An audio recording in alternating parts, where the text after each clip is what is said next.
Takdang pulungo ni Agriculture Secretary Francisco Chu Laurel Jr. ang mga fishing industry players sa Gensan aron hisgutan ang pag-enhance sa fish harvest control.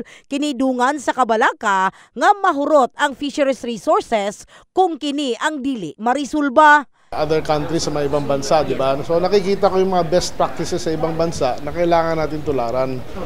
No, katulad ng paggamit ng tamang mesh size, yung butas ng lambat, yung tamang yung mata. Diba? Masyado maliit ang mata na ginagamit natin dito sa Pilipinas, kaya nauubos.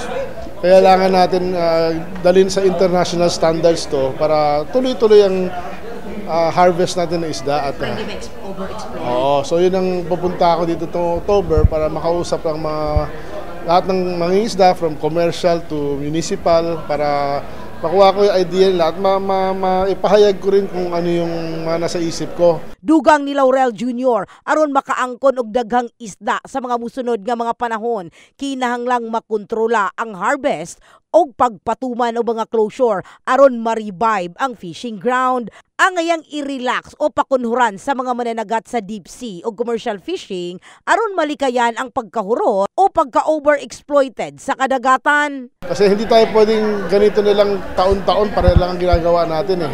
At pabawas na pabawas yung nakikita natin landi o palit ng palitang isda, di ba?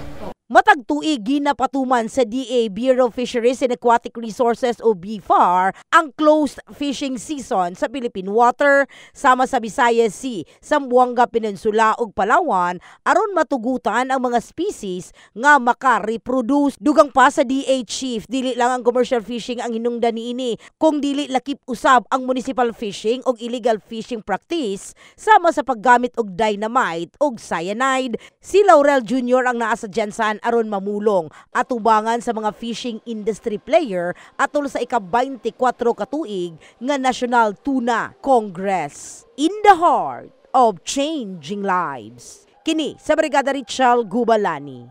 Brigada News.